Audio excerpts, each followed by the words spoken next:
গেল এক দশকে স্পেনে অভিবাসীদের সংখ্যা ৩ লাখ থেকে বেড়ে দাঁড়িয়েছে ১০ লাখে।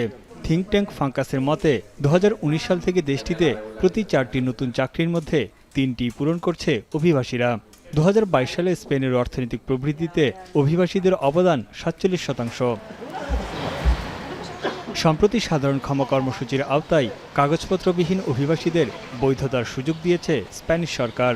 ১৬ এপ্রিল থেকে অনলাইনে আবেদন চালুর পর ২০ এপ্রিল থেকে সশরীরে আবেদন শুরু হয়। আগামী জুনের ৩০ তারিখের মধ্যে আবেদন প্রক্রিয়া শেষ করতে হবে। বৈধতার আশায় প্রয়োজনীয় কাগজপত্র নিয়ে দেশটির দক্ষিণাঞ্চলীয় শহর আলমেরিয়ার সিটি হলের সামনে ভিড় করছেন অভিবাসীরা। কম্বল ও বালিশ নিয়ে শীতের মধ্যেও সারারাত লাইনে অপেক্ষায় তারা। Me levanté a las 3:20 de la mañana y me vine y estuve aquí faltando un cuarto para las 4. Súper cansada. Hemos llegado anoche sobre las 10, 10:30 de la noche y pues ya había bastante gente. Después de tanto esfuerzo lo vamos a lograr y llevamos yo llegué ayer a las 9 de la noche.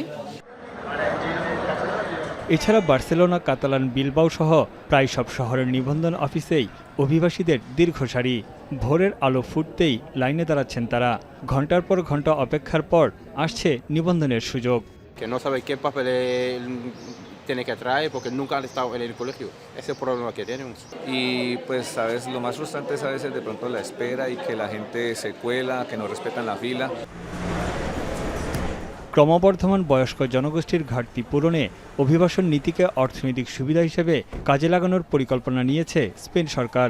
Europe জুড়ে কঠোর অভিবাসন নীতির মধ্যে স্পেনের এমন উদ্যোগকে মানবিক আখ্যা দিয়ে স্বাগত জানিয়েছে মানবাধিকার সংস্থাগুলো।